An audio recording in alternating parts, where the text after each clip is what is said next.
Ladies and gentlemen, welcome back to Crime and Entertainment. I am super excited for my guest today. Please welcome Hollywood actor Antonio Corone. Antonio, how are you, my friend? I'm stressed because my name's not Antonio. There's no O on the end of it. But that's all right. It's all good. It's Antony, like Mark Antony. And when I tell people my name, they say, what? I say Antony. And they look at my tongue like, well, you're Italian. You can't say th. I'm like, no, it's Antoni. And it's a symmetrical situation. My last name is also 6 letters. And in a numerological way, I really accidentally stumbled onto, oh my God, look at that. Even dozen, 6 and 6, perfectly balanced. I'm going to be a superstar. And that didn't work out. So there we are. Antoni Corone, that's how it's pronounced. Anthony. Okay, see, I've heard people announce your name as Antonio. So you're one of those guys that I think it's hard for people. Michael Francis has that a lot. I've heard about 15 different pronunciations. Yeah, Francisi, I heard from him. That's how he pronounces it. Yeah, and I actually interviewed on his podcast about a month ago, and I've heard it from Francisi, Franchese, Francis. It could be French, yeah. Yeah, I mean, I've heard like 15 different and these are guys that know him, that is like interviewed with him. And then, of course, on Goodfellas, when they referenced him, they said Franchese. So a lot of people go off the Goodfellas reference, but they changed a ton of names in that movie. Yeah, there's an Italian thing with C's and CH's. Single C is a ch sound and a CH is a hard k sound. So my real last name is 13 letters, and it would be pronounced, if you're from Italy, Cornacchione, which means of black cackling birds. Apparently my ancestors in the medieval times raised ravens for the kings and such, which is kind of cool. And our crest looks very similar to the Baltimore Ravens crest. So I shortened it from that to Corone because nobody could say it. And I could bore you with a little anecdote when I had an issue with American Express or something. They tell us your name. Yeah, sure. Spell it. Yeah, I did. What's your social security number? And how do you pronounce that, sir? And I got tired of filling in the blanks. Yeah, so I said, try. Oh, I couldn't possibly. Whoa, couldn't possibly? And you work for a Fortune 500 company and somehow you're hired because you're literate. So give it a stab. So if you don't tell me your name, I'm not going to be able to help you. Well, I've told you my name. I'm just asking you to pronounce it. And she hung up on me. So I learned 2 lessons that time. First is to get whomever's you're talking to's extension and their name so that you can call back and complain. Yeah. I actually just had a really weird experience with American Express. I got a card sent to my house that, oddly enough, had a woman's name on it. And so I'm thinking that it didn't have my name attached nowhere on it. It had her name. It was just my address. And so I'm thinking that maybe, I don't know, new neighbor or something. Maybe they punched in the wrong number, somebody on the street. I didn't pay it no attention. Well, my wife calls it up the next day or next business day and proceeds to read the card number to them. And they said, well, yeah, it's on another account. And she goes, well, who's on the account? And they just told her, they said, well, Wade Williamson. She's like, yeah, that's my husband. And I said, well, yeah, well, he authorized whoever this is to get a card on the account. And that didn't wow. So now it looks like you got a mistress or something. Yeah, now it looks like I got a mistress, and that didn't go up. Your wife's going like, okay, yeah. Yes. And she's not going to believe anything you say anyhow. No. And she calls me, and she's giving me up the road. And I'm like, I thought she was pulling my leg because she breaks my balls a lot. I travel a lot with the podcast, and I was actually going out of town to New York that weekend. And she's like, it's mighty funny that's just showing up for the weekend. And I'm like, look, are you serious? Did they really tell you that? And she's like, yeah. And so I called, and I'm like, look, to start with, most importantly, seemingly somebody's trying to steal my identity. But second of all, if I was doing something wrong, y'all just totally ratted out me to my wife. She's not even on this account. Like, you're not supposed to be giving out information. Apparently, you people don't follow proper protocol there. But it's so hard to find employees that are competent nowadays anyway. I just don't get any of it. The older I get, the harder it is to order a hamburger or talk to anybody on the phone or go to a vet. It's all horrific to me. I end up being Larry David. That's who I am now at my age. I'm Larry David and Curb Your Enthusiasm. No, everything is nonsense. Everything. I get it. I took my kid to Walmart the other night. He wanted to buy this little gun thing that shoots like these little water pellets. It's called a splatter gun. All the kids have them. They're summer. Everybody's going to be playing with it. And so we went at like 10:30 at night so he could go ahead and have it the next day. And the lady could not find the keys to get into the case. And she's like, you'll just have to come back tomorrow. And I'm like, you mean to tell me that there's nobody in this whole building that has the keys to this case? Like, I'm here. I'm going to buy it. I'm a paying customer. And they couldn't do it. And just for the general principle, I went to Target the next day and spent about $20 more. But I was like, I just refused to give them my day. I know it doesn't matter to them. It's, $60 or whatever. That's peanuts to Walmart. But still, I just refused to give them my damn business because, like, you're telling me you can't open up a case. Like, nobody in this building. And she called like 2 or 3 managers. Nobody ever answered the phone. Nobody ever answered the walkie-talkie. And Are you just surprised? No, I wasn't really. Yeah. Disappointed, No. but not surprised. Yeah. Well, they should pay you to go to Walmart. You got to walk 15 times farther. Walmart and Home Depot, both. You can't find a person that has an answer at all, ever. Nonsense. And you got to check yourself out. And those checkout lines, by the way, now are longer. The waits are longer than they were when they had 18 cash registers open. Yeah, they're the same way. So people bought into that, and that's nonsense too. But whatever they can do to. We'll all be dead someday, and these new kids, these young kids with their Zells and their Vimeos and whatever the bullshit is, they don't know any better at all. So they have no clue. And they're like, wow, man, why are you such a prick about stuff? I'm like, dude, unless you were in my world at one point, where you talk to a human being, didn't have to press yes or whatever. They came out and washed your window and gave you a set of dishes if your license plate matched, you wouldn't get it at all. But I walked uphill both ways to school. That's what they go. Yeah, really? Yeah. And with no shoes, no feet? Yeah. All right. Never mind. I tell my son all the time. I was like, y'all, and I know I didn't understand it growing up. It seemingly gets more and more. The responsibilities get less and less as a generation because they makes everything so easy nowadays. And I tell him, like, I want you to be able to do the stuff that men do, like, cut the grass, change the tires, check the oil in a car. Stuff like that, because nowadays these kids wouldn't have a clue. Like if you were to tell them to give them $100 to change a tire, they wouldn't even know where to start. I mean, well, that's our fault, isn't it? Yes, it is. It is on us. And I had a paper route, and could you imagine any mommy in the world today allowing little Johnny, who's in 5th grade, to get up before work to deliver the papers to still be able to catch a bus? I got up 4:30 in the morning. Pulled a wagon behind, rode a bike with carried 2 bags on my shoulder, plus caddying, plus all that stuff. I don't want to sound like a well, who cares? But these kids today have no concept of things, and everything they want, every gizmo they want, is $200, $300, $400. And if they don't have it, I went to a birthday party, and it's like, okay, we're going to open the presents now. And this kid was like, I don't know, 5. And then there's a brand new iPhone 15, and I looked. Am I allowed to swear on this? Yes, you can say whatever you want. I was like, what the fuck does a kid need an iPhone 15 for? And the parent, and this is my buddy, and I go, are you fucking kidding me, man? You bought your kid an iPhone 15 at like this age? Yeah, well, he's going into school and stuff, and what? Well, if something should happen, nothing's going to happen. And if it does, everybody in the world's got a phone anyhow.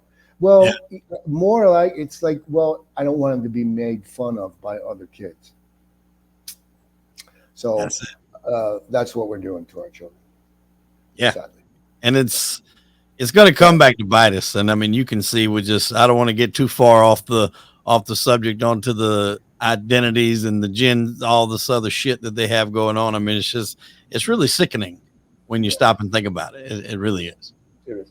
And I think what happens is it's got to get much like we ended up tolerating and being retrained with stuff. And I don't give a shit about either party politically. I do care about fairness. And if you can riot and tear shit down on one end, you should be able to riot and tear shit down on the other side. If you're going to pay off somebody, you should be able to pay off somebody on this side too. Right. But what I think is going to happen, and I'm hoping that it happens, is eventually someone like Trump is an essential component, because he's the guy that's going, you know what? I'm not playing your fucking game. Yeah. I'm an asshole. I'll be an asshole. I don't give a shit how much you hate me. And that's what's going to become the norm maybe. And everybody will come back around and go, yeah, you know what? If you were a jerk in the school year, get your ass kicked. My wife's a teacher. And I was an anti-bullying advocate. I guess we'll get into the career portion now. Yeah. So Ciro Jokes and I were a team. We did Mob King and a variety of other things. And I suggested to Ciro that he was a very talented guy and very driven guy. And he's a natural. Mhm. And I said, I'd like to see if I could get you to go into a different direction. So I show ran the original Mob King, pretty much wrote and co-directed, with the exception of camera placement and stuff like that. It was all me-ish for the most part. Not that I care for credit or whatever. So I said, and I could bore you with how I met him, but it was an interesting story. And I was very amazed by his work ethic and very entertained by what he was going to do. Stand in a hot tub with no shirt, like, kill me, shoot me in the head with a BB gun before I do anything like that. But he amassed the following that it took. And at the end of the day, joke was on everybody else. So I said, you know what we should do? We should do another thing where we portray you in a different light. I met him back in the day when he was in like a band, like a disco band, and he was great. The band was great. They were kind of Duran Duran-ish. So I said, let's see if we can highlight your singing, and let's see if we can make you more comedic. So I wrote this thing called Brass Knuckles, and we did it. And it became a horrific situation because the director jokes didn't really want to take my notes, and I'm not going to get into that pissing contest. But the moral of the story was, in order for it to be promoted, I said, this is a timely thing. We could ride this.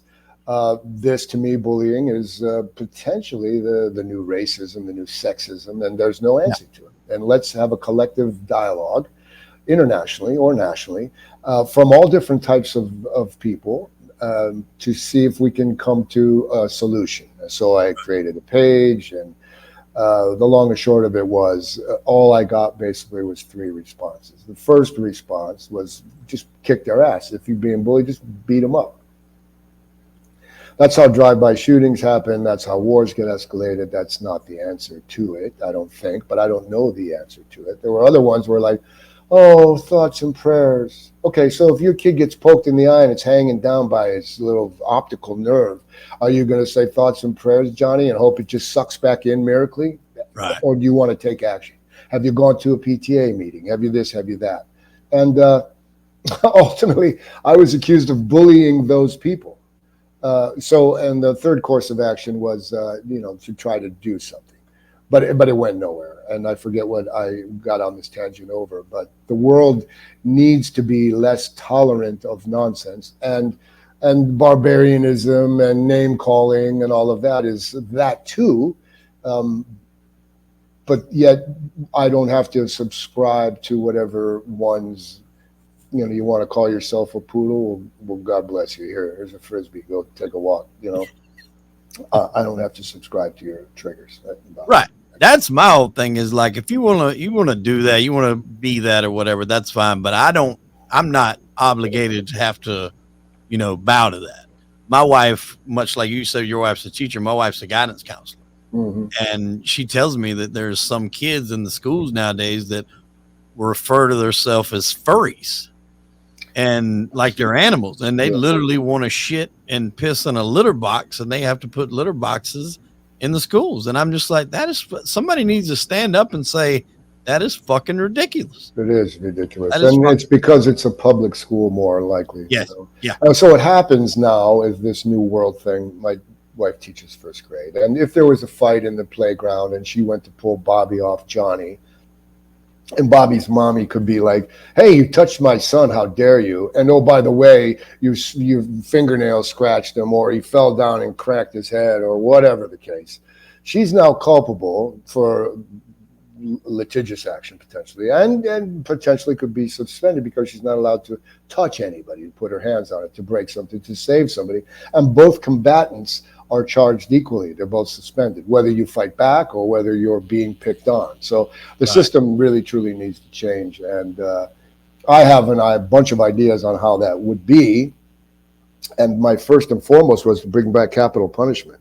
So here, if I'm somebody who's working and my son is vandalizing, I'm ultimately, as a parent, responsible for whatever the damage of the vandalism is. Yes? Yes. Yes. Okay. So if we're doing this, let's call it personal vandalism. Let's call it mental vandalism. It's a stretch, but let's do that just for the sake of this. And I called you on the phone and I said, Mrs. Smith, your son was involved in an altercation, and this is not the first time he's done that. So you have two choices. We can paddle him 3 times in front of everybody, or you can come, take off work, be here at 3 o'clock exactly, and sit in his desk and write I will not bully for 2 hours for 3 days in a row. Now, which would you prefer? What do you think Mrs. Smith want to do? She'll paddle his ass, man. I'm not sitting in a desk right now, and I'm not taking off work. I can't. And there we are. Then it would be solved, wouldn't it? Yep. But it's such a drastic idea that you couldn't even implement it. It's terrible. But yeah. And I think too, what's happened, at least in my opinion, it's kind of backfired. They wanted so much to I think get Trump, and like you said, anybody that goes against the narrative that they try to preach. It happened with Andrew Tate too. He was very much against the narrative that they try to shove down your throats. And what they did with Trump, it really lets people know that if they want to, rain a shitstorm down on you, they can. They have that ability. And instead of turning people away from him, I personally think I've seen an influx in people pulling for him now. So I think it's kind of backfired on him. Yeah, well, it's backfired in that respect. What he raised, $52 million in 3 days to help his defense. And then by the same token, imagine being this guy who's a complete and total asshole. He needed to have his ass kicked 100 times back when he was there, to be a little bit more humble and empathetic. But he's squeezed financially, and that's the biggest blow to him that one could have. Yeah. But who cares? Because the pendulum swings both ways every 4 years, and we all know that the system, I'm not going to say is rigged, but they have an idea of what they need to do, and it's bigger than us. And unless everybody shows up and votes, there's an apathetic world we live in. 50% of us don't give a shit. I don't give a shit. I don't vote. I don't vote because it makes no sense to vote. I'm going to stand in line. I'm going to go through all this nonsense to do this voting thing, which won't have any effect at all on me, because much like when the blacks in the 1800s got the right to vote, or the suffragette movement, they said, yeah, sure, you can have all that. But you know what? We're going to make our own decision with the Electoral College and go fuck yourself. You can do whatever you want. And it's all placation. It's all placation. It's all nonsense. So we don't get that, and nor do we as a populace get the fucking payola bullshitting. This is not a democracy at all. It's really, truly not. We're kowtowing to, in the whole world, in the whole United States, all of the clever, brilliant brains there are. We got 2 crotchety fucks that can be one or the other. That's it. That's all. And you know why? Because no one else could raise the funds. And there we are. That's proof positive of what the deal is. It all comes down to money. Yep, 100%. Well, and I didn't even think this was. Well, we're out of time now, so it's nice talking to you. And it's a great conversation, man. But the reason we had you on, like you said, you mentioned working with Ciro, is you're you're like what I would consider like the blue collar actor. You've been in hundreds of TV shows, movies, going from back in the day on to current. And a lot of times you don't even know it. I think I was watching Wild Things actually with the wife the other night, and you had a spot in Wild Things. Oh shit, Mr. Corone. So you're always popping up in those movies, and that allows you really that experience to work with so many different people, so many different directors. But I guess before we get too deep into that, man, you grew up in what, Willoughby, Ohio? Yeah, Willoughby, Ohio is a really quaint town. Everybody knew everybody. We didn't lock our doors. Everybody played football, walked to school a mile went down to Lake Erie and swam out in it on an inner tube until you couldn't see each other, then tried to throw rocks at each other, played in the river. It was a life that I wish kids could really experience. And now even I went back, that whole place has turned into a fentanyl jungle. Yeah. To bore you with the short story, I went back to look at my house that I grew up in, because you have an idea of what it is. And so my parents had both died, not at the same time, but this was my mom died first, and my second. And so after that, I was like, okay, well, there's probably no reason for me to come back. I got siblings there, but let me drive around and see. Stood in front, and this kid comes up to me, and he goes, "Can I help you?" And I go, "No, I'm just, you're taking pictures of the house. What are you, casing it?" I go, "Oh, no, man. I used to live here." He goes, "Really?" I go, "Yeah." He goes, "Yeah, bullshit." And I'm like, "Wow." And I said, "Kid, he's 25, he's 30, something like that." And he goes, "So what are you staring at the house for?" Like I said, man, I used to live here. He goes, No, you look familiar, man. I've seen you around. I know exactly what you're doing." And I'm like, "Yeah, I look familiar for a completely different reason." He goes, "No, man, I'm telling you." I go, "Look, I went to Willoughby South High School. I graduated in '73. I can tell you exactly what this house looks like inside. And I know that there's this on the back and the cherry tree and all that stuff." And he's like, "Yeah, you've been casing it." And I said, the reason why I was like, he goes, "There's a lady that lives there now, and her husband's not home. He's at work." And I said, "Well, I really wished what I was going to do is knock on the door and ask if I could go inside and look at it." And he's like, "Yeah, right." And he goes, "But I do know you." And then finally I go, "Okay, look, here's who I am." And I Googled myself, and he goes, "Oh my God. Holy shit, hold on." And he stops what he's doing, and he goes and he knocks on the door, and he goes, "There's an actor in the street, and and this lady in a muumuu, like with her husband not home, is like, 'Come on, actor, come through the house.'" And I looked at it was amazing. It didn't do what I hoped it would do, but that's the weirdness of being me. I'm recognized a lot, but I'm not recognized for who I am, and occasionally I am, and then that just blows my mind completely and totally. Right. There are three answers to that question. One is I'm flown every year to England, to London, near London, for a BBC show I did 40 years ago. I did one episode, I guest starred in it, and it was a wildly popular show. And it was in Manhattan, and somebody came running out, Irish guy, grabs me by the arm and says, "Hey, were you in this show?" And I looked at him like, "Yeah, 40 years ago." He goes, "First of all, how could you see me out of all of these faces in New York?" And then he said, "You have no idea how big that show is. I should introduce you to the society." And that's how that happened. Was that United Kingdom? Yeah, United Kingdom. And another more funny time was my daughter was youngish, and she was in the car. I left her in there to go buy something, and there was a gal in front of me, 2 or 3 people at the register, and she's on the phone, and she's on the phone, and she's on the phone, and she's on the phone, and I'm waiting for her to pay. And then finally I go, "Hey, man, are you going to be on the phone, or are you going to make your purchase or whatever?" And I had never seen her catch my eye, but here she's on the phone, and she just turns around and goes, "Oh yeah, just because you on Bad Boys and shit. This motherfucker thinks he can tell me." And I'm like, wow, that just blows my mind. So yes, I have been lucky. And here's the thing that I think I'm most proud of. So I'm most proud of the chances that I've had, small or large.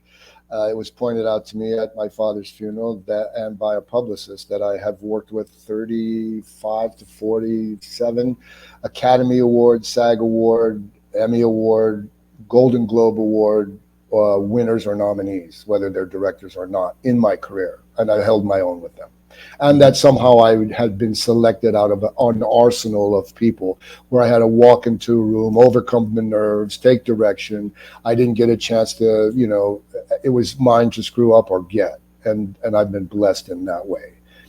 And I've been blessed because I guess I have a gift so Ciro's got a gift too. I'm a big fan of Ciro's. Ciro is, let's say, Clint Eastwood. Mm-hmm. And I'm, say, Christian Bale, Yeah. I can do a ton of stuff. I'm not saying that he can't do a ton of stuff and that his choices aren't good, but I just have the ability to alter my everything. Right. Maybe I'm psychotic. And luckily for me, I found acting. Otherwise, I'd been in a straitjacket someplace. Who knows? Do you get spotted more for United Kingdom, Frank the Fixer, or maybe the We Own the Night? Who do you get more recognized as portraying in films? Not a specific person. It's always like, where do you work? Where did you go to school? I don't know, man. I know you've been here before, haven't you? Yeah. That kind of thing. The highlight of all of it to me was we were someplace and somebody said to to me when I was with my son, who was 28. Hey, man, aren't you an actor? And my son goes, yeah, right. Get the fuck out of here. What, did you pay this guy? And I'm like, no, dude. You know, it happens every now and then. He goes, bullshit. And then we're having dinner with a friend of his came over to have dinner. And about halfway through it, he says, hey, Mr. C, has anyone ever told you you look like an actor? I go, yeah. And no one stops. They're just still eating, you know. And I go, yeah, you know, I hear I look like, you know, Ed Harris, and I got a Michael Keaton thing going on or whatever. And he goes, no. I mean, exactly like it. Like I was watching this movie, and I could have sworn it was you. And then my son, without missing a beat, goes, yo, what movie? And he goes, I think it was Bad Boys 2. And he goes, yeah, that was him. And the kid flipped out. Like he was sitting there with Jesus. He's like, oh my God, why didn't you tell me? He says to my son, he goes, who cares? It's a fucking job. Who cares? Whatever. They're not impressed. We were on a plane going to watch my daughter graduate from officer training school. She's a second lieutenant in the Army. Just last week, last few months ago. Appreciate her service. Yeah, thank you. I'm very, very proud of her. And he sat back behind us more than where our seats we couldn't get for collectively. So, and then he walks up to me, he goes, did you catch any of that? I'm like, yeah, what? No. You didn't? No. Man, the whole 5 rows back behind me, they're all like they're high school kids or college kids or something. He goes, they were like going, dude, that's that guy. They're all flipping out over you. And I'm like, no, I didn't see it. But did you see it? He goes, yeah, it's amazing. And I went, okay, well, there you go. Now you get it. Now, I would definitely I was a huge We Own the Night fan. And I don't want to jump too far ahead on the timeline, but obviously Oz to me would probably be what sticks out. You know, because you kill off the main character of the whole, I don't want to say main character, but he's a narrator. He's in every episode, even after he's dead. He's in every episode. He's who you connect with visually and, you know, throughout the show. And you killed him off. And so to me, that kind of puts you in the mix of one of the more memorable characters in that. And that's a hard conversation to be in because there was a lot of great characters in that TV show. Yeah. So, I mean, I have stories about those two, and I've got thousands, but I'll make them brief if I can. So my first entrance into New York was kind of by an agent and or a couple like James Cameron or somebody, a day player on True Lies or I forget whatever it was. And they were like, what are you doing in Florida? Robert Conrad, same way, flew me out to Los Angeles, flew me out to his house in Bear Valley, and we filmed a High Mountain Rangers episode. Then he used me again here, firstly, on a CBS pilot. And everybody that saw me was like, what are you doing in Florida? What are you doing in Florida? Holy shit, man, you need to get out of here. Stephen Cannell was also in that same, Charlie Hanna was the name of this CBS thing. And he said the same thing. What are you doing in Florida? I couldn't leave. So they filmed a thing. I had a cardiac arrest at 36. I was a lifeguard. I burned the candle at both ends. I fell out on the beach and woke up out of a coma. And I had some residual stammering that happened because there was a lack of oxygen that got to my brain for a short while. And when I was nervous or I would do that. And I was asked to come and read for a remake of Flipper. And they wanted me to read for an accountant. Wow, Smedley, you know, that kind of bullshit, which I didn't want to do. And I was watching Oz, and it was the episode that Eric Roberts he's talking to D.B. Wong, and he says, what do you want for your last supper? And he says, I want bull's balls. And he says, are you sorry for what you did? And Eric Roberts says to DB, who played Priest, he goes, you ever fuck a girl, Father? No? Then how do you know what the hell's you are? He goes, I fucked a fat lady in the circus while a midget watched this. And I'm saying to my wife, oh my, this is the kind of shit that I want to do, not, and Smedley, you know, you're like that. And so when I went in to read for it, I went up on my lines and I said something and to casting director, and why are you this? And why are you standing over there where my eye line is? It should be by the camera. She was very accommodating. Ellen Jacoby, beautiful woman, great fan of hers. She goes, oh, are you done? Apparently you don't want to read for this thing tomorrow. And I'm like, well, what's it called? She goes, it's for good guys, bad guys. and Dana Delaney was in it, and it was the same Tom Fontana was producing it. And I had no idea. And I said, yeah, it's the same people that do Oz. And I'm like, oh my God, of course. So I ended up booking this thing, and Tom Fontana was on the set, but I didn't know what he looked like. I know who he was. By the way, Tom Fontana was the guy who wrote it. He also did, I think he was part of St. Elsewhere. Yep. Really just a brilliant human being. And doing City on the Hill right now. City on the Hill, yeah. And Copper he did in Toronto or something as well. And he's really a comedy, gave everybody all kinds of choices. So, and chances, I mean. And it was like that. Anybody who was on Oz was anybody who was anybody basically in New York. Like Miami Vice was back in the day. Right. I did 4 Miami Vice episodes as featured players, and you can look back and see Bruce Willis and Larry Fishburne and everybody. All of those guys had their break out of there because that was that. Even Ed O'Neill. Ed O'Neill. Yeah, drug dealer, cocaine dealer. Cocaine dealer before he's Al Bundy. So we do this thing. It's called Good Guys, Bad Guys. And I'm, I forget who, but I ended up working with him twice more. Also on Bad Boys. He was one of the bad guys' henchmen. Mike, I want to say his name is kid. Good-looking kid, square jaw. I was his bodyguard. And on the way back out, I said, so the guy comes up to me and goes, hey, I'm Tom Fontana. And I didn't know that Tom Fontana was the guy. And he goes, are you having a great time? And I said, and my dad always said, whomever addresses you that's older than you, you just call him sir and mister. Yeah. Right? And I do this to this day.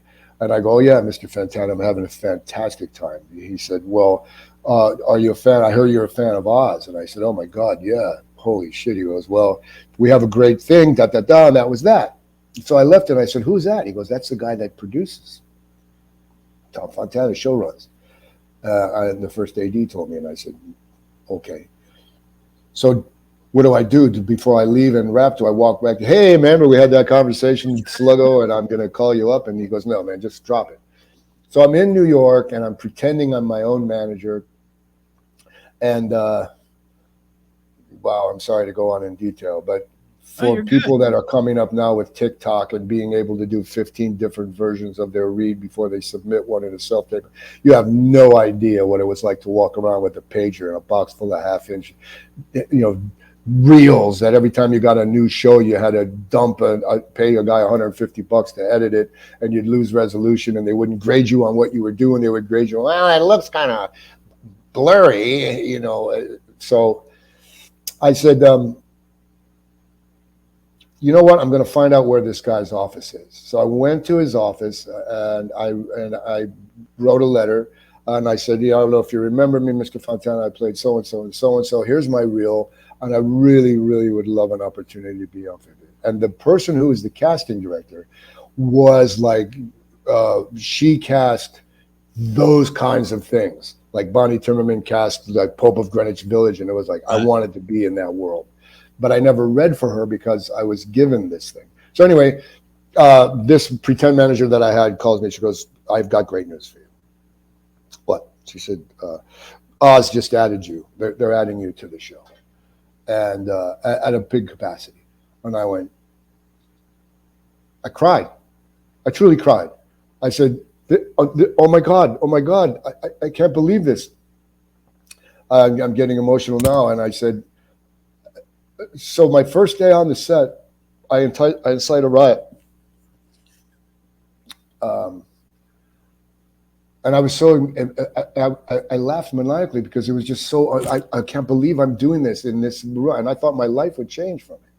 And that I would be recognized and it would bring me more opportunities. And it was like, and nothing came of it afterwards. So We Own the Night was a similar thing. I didn't even have an agent, by the way, with Oz.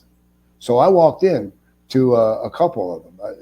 I broke every rule. Do not knock, do not this, do not that. I didn't give a shit. I walked in, I go, hey, look, I'm an actor. I'm on this show called Oz on HBO. I don't have any representation. I will give you that show. I'll give you representation on that show if you take me up on it. and there was a guy, Henderson Hogan. The older man was Mr. Hogan, and he said, "All right, yeah, sure." And so he took me up, and then I did We Own the Night. Got this audition for you. I said, "Okay." I have no idea what it was. And I went there, and I thought it was just like an independent thing. And so the consequences weren't huge for me. It was just, I'm going in there, I'm going to read this for this silly thing, and yeah, okay, whatever. And then they said, they love you. They're going to call you back. I said, okay. And he says, so I walked in, and James Gray, he's a really wonderful guy, right? I did 3 movies with James. Him and oh my gosh, what's his name? Joaquin or... No, it's another producer who also produced Requiem for a Dream. Nick Wexler.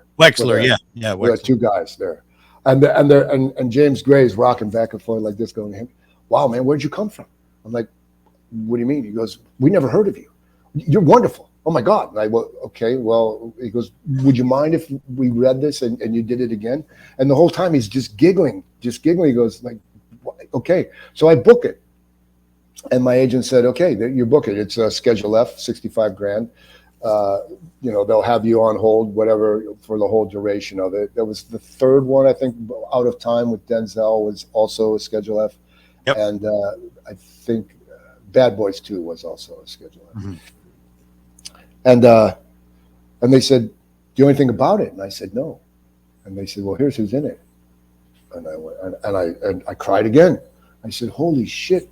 If I had known that that's who was in it, I don't know if I'd have been free enough to like." And then I thought about a golfer who's got to make a 60-foot putt to make his money, or a rodeo rider that's got to stay out for 8 minutes or 8 seconds.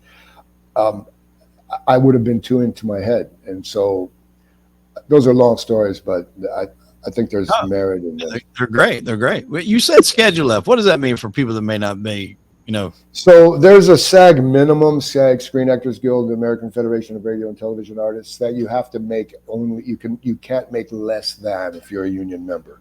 So when they have you, they can buy you as a day, and the day rate, I don't know what it is now, but they own you for 8 hours with an hour lunch. Right. And if they do a 3-day contract, they can get you for less money if you divide the days.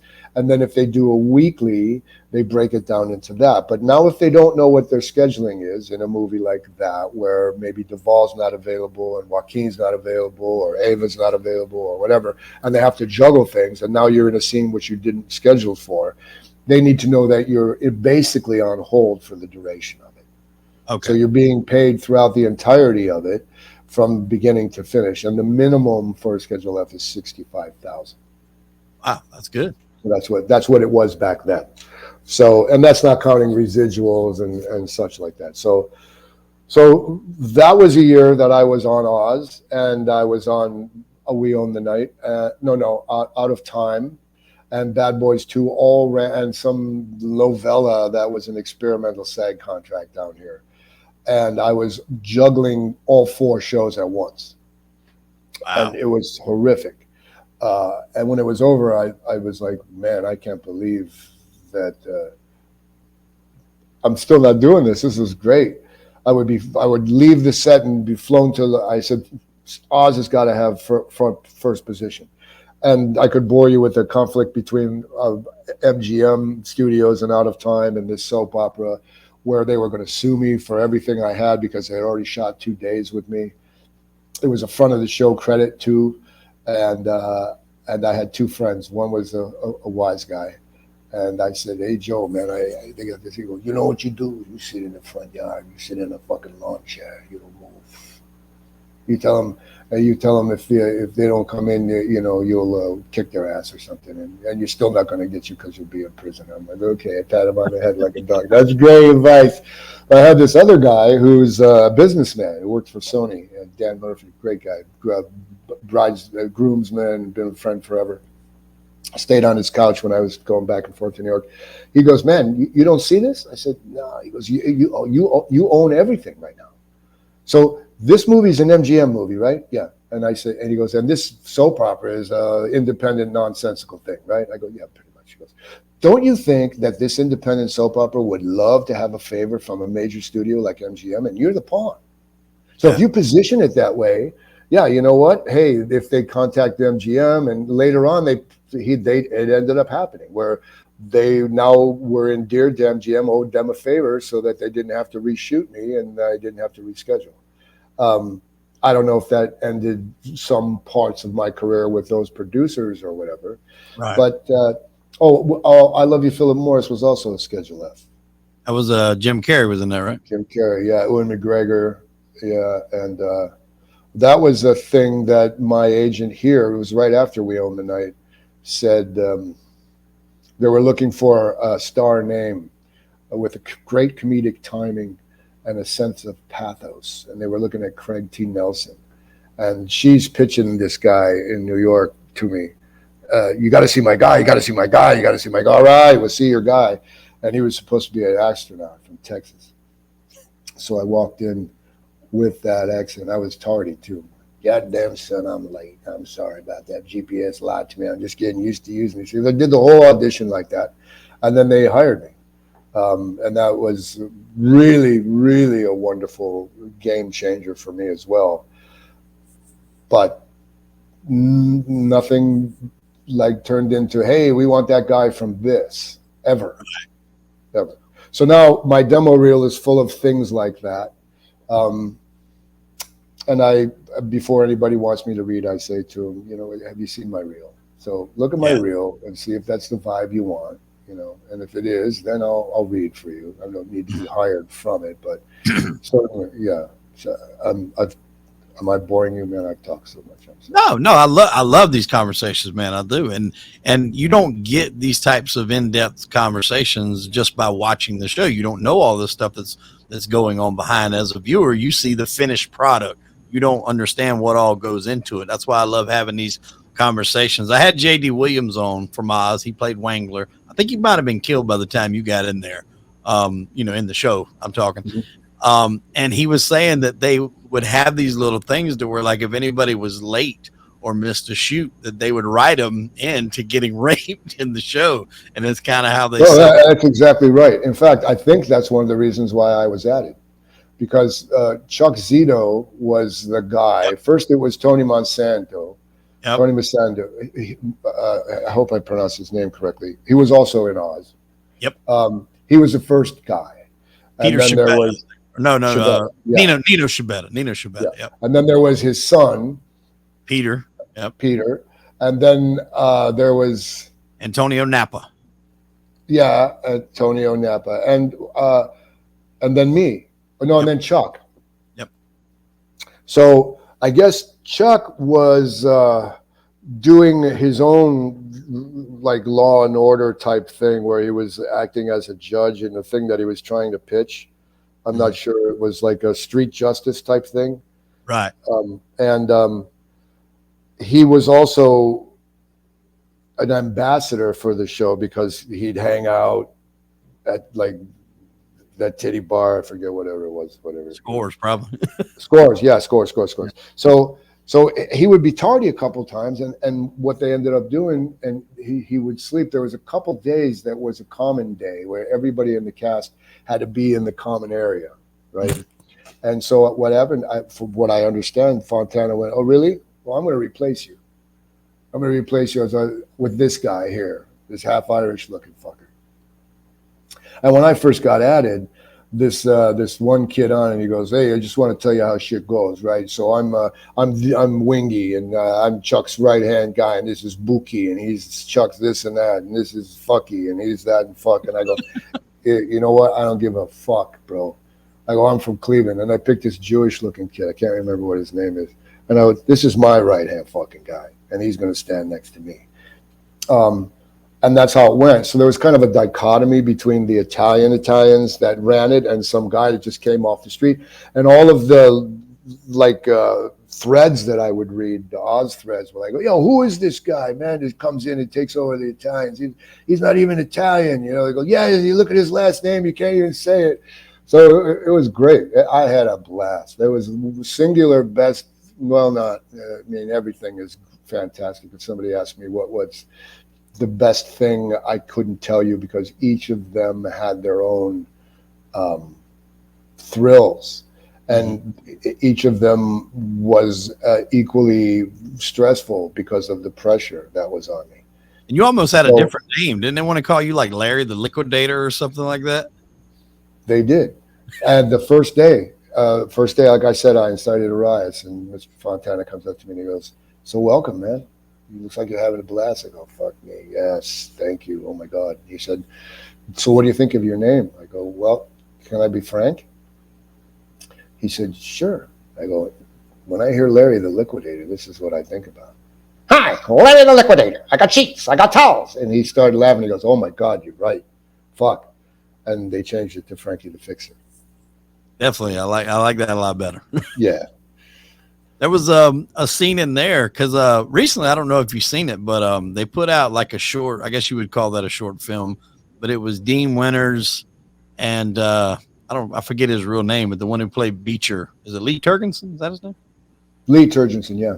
Okay, so they done like a little short film where they have a conversation, like Dean's on the street, but he's in his Ryan O'Reilly character, and Beecher's in like a hotel room in his character, and they're just like having a conversation, like they both got out of prison, and kind of like they don't mention anything by name, but you know who they're talking about. You can tell. And I was sitting there enamored with it. My wife's like, "What the hell are you watching?" Because she didn't get it. She didn't watch the show. But I'm like, "You just don't get it. You know, you don't understand these characters."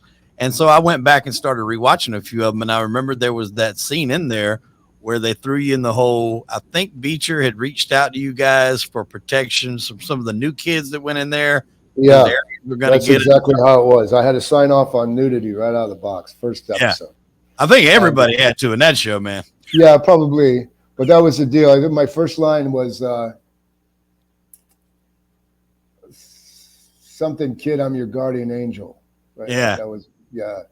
Because he does. Beecher comes up to me and goes, "Hey, man, I got these kids." He's like, got arrested for whatever, and can you watch out for him? And I went, yeah. And then Robson was the guy who tried to pick a fight with me. Robson was one of the Aryans. Yep, James Robinson. He also ended up, and Rick, I can't remember his name. He ended up in Bad Boys 2 as well. Okay. But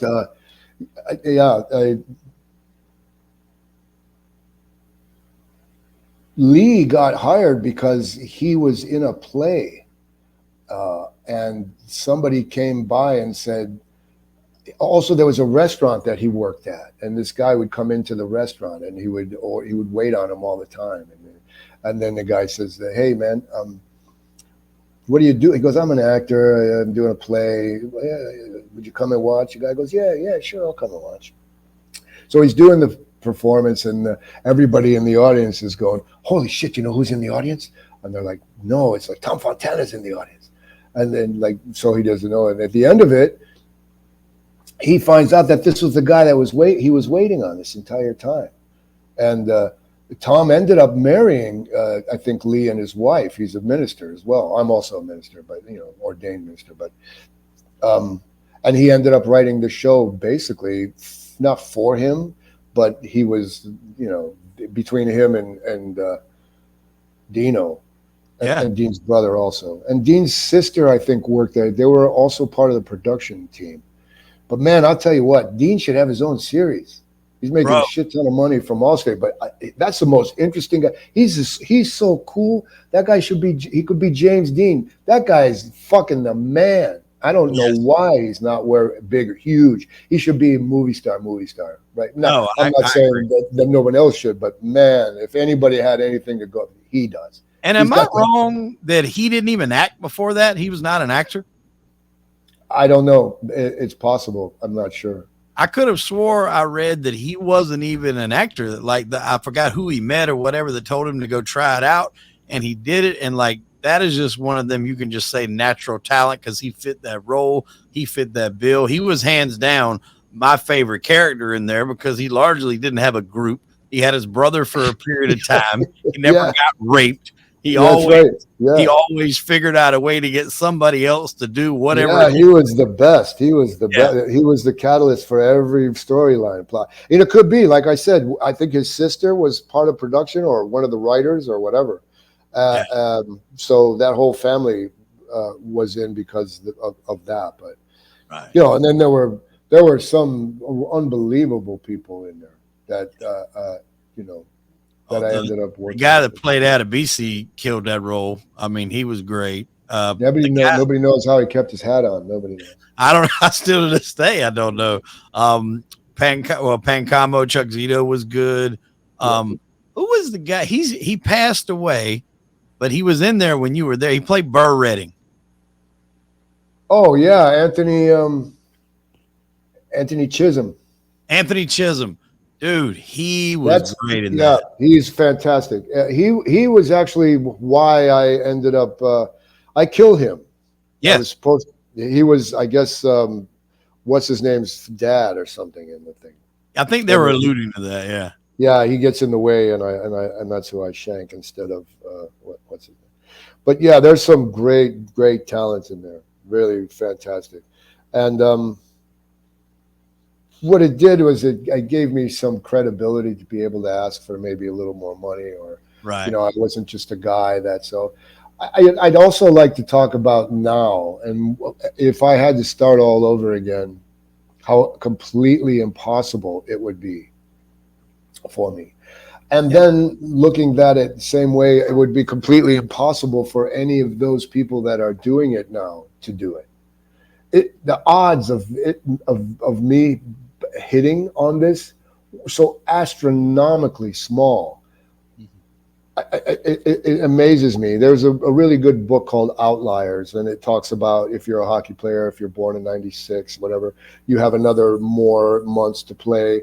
That Jobs and Gates all both had opportunities because they were able to access a mainframe at UCLA and la la la la la. And so I was in the right place at the right time.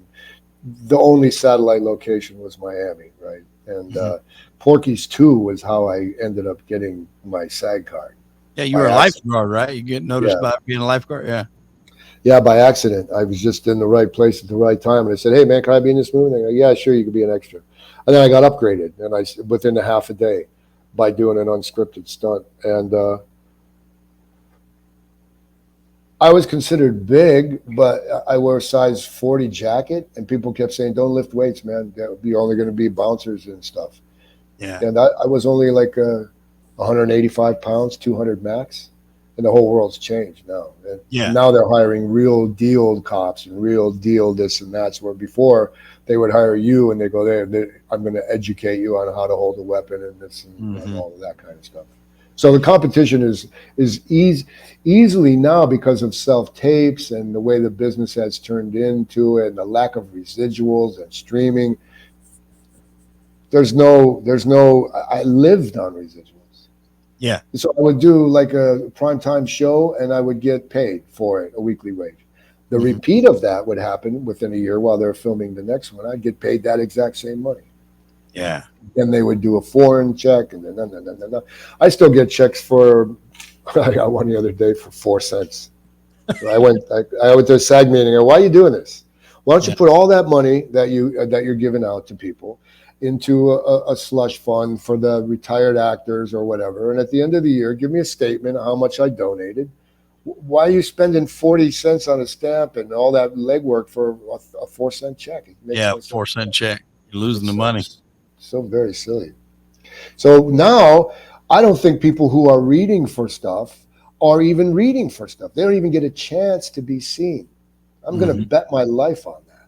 Because if you're in a market and it's a self-tape world, do you think anybody gives a shit about this? Or we should talk about something else?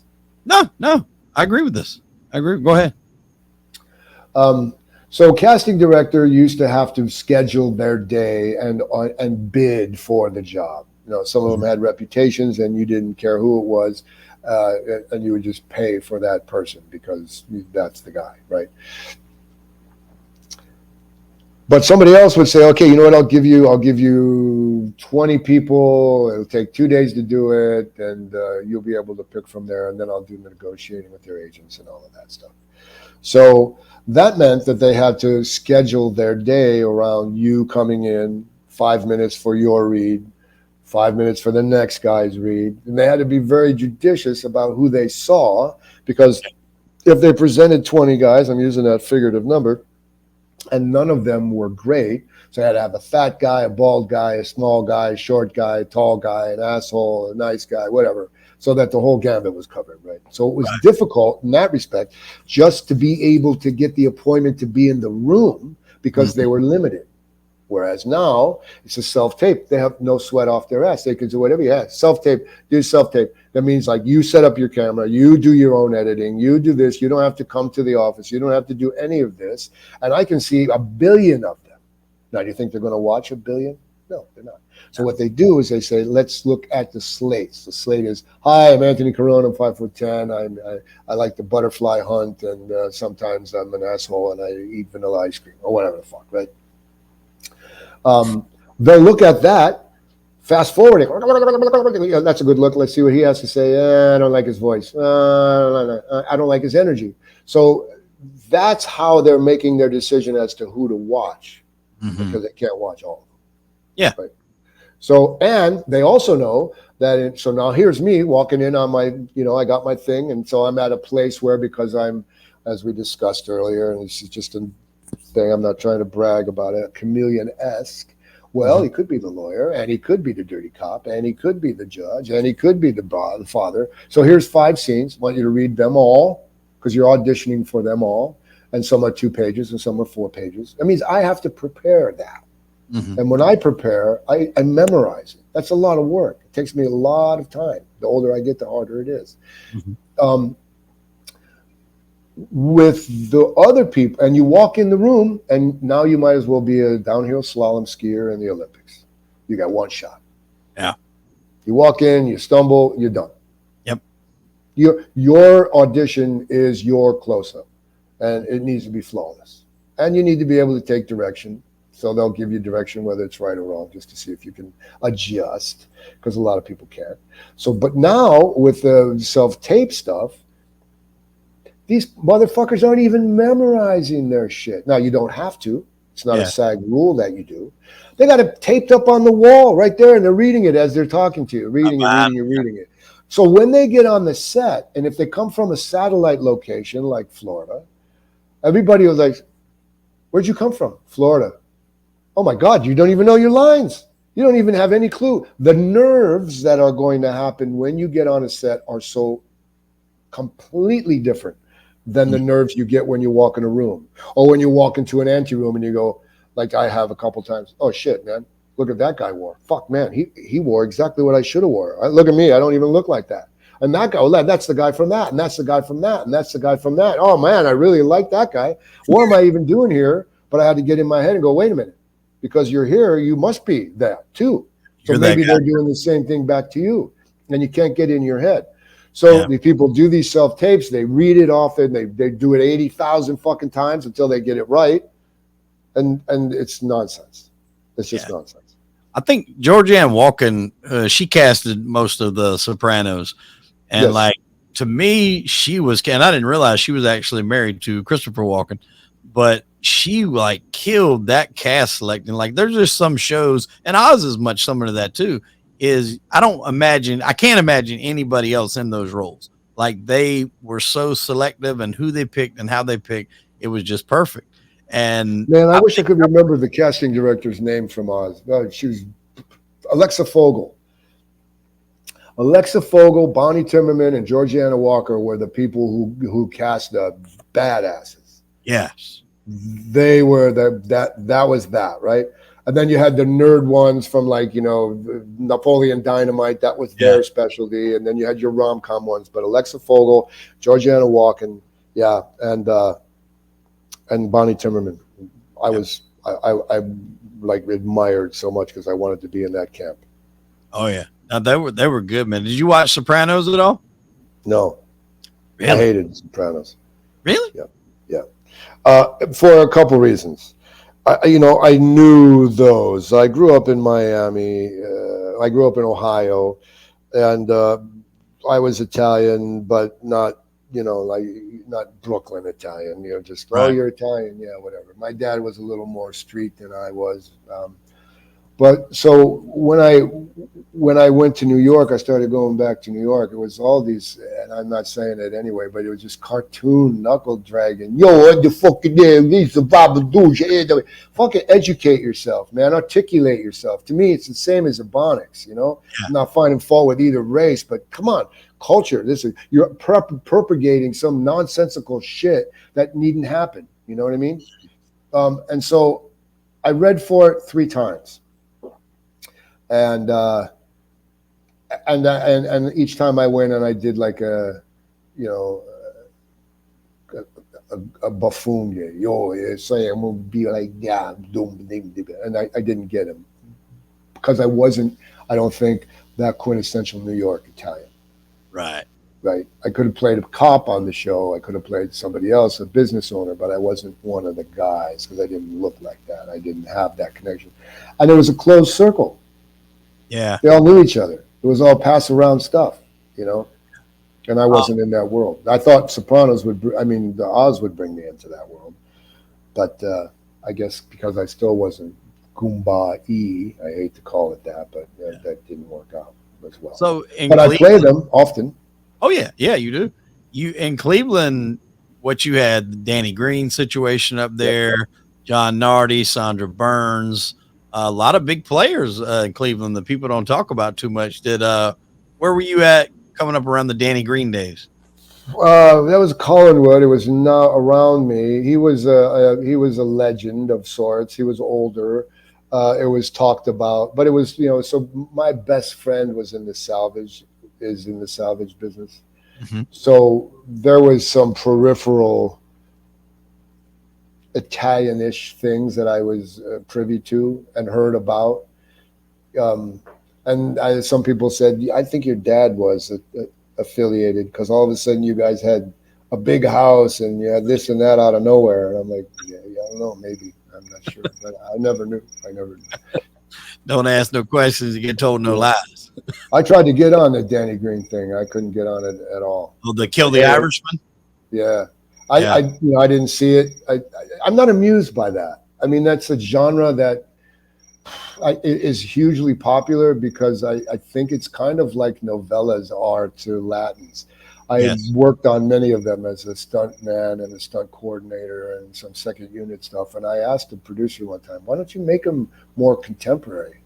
Oh, because, man, these people are coming from another country and they want something to latch onto that is no different from what they're accustomed to, so they feel secure because half of them can't speak English or whatever. Some don't have green cards. We don't want to change.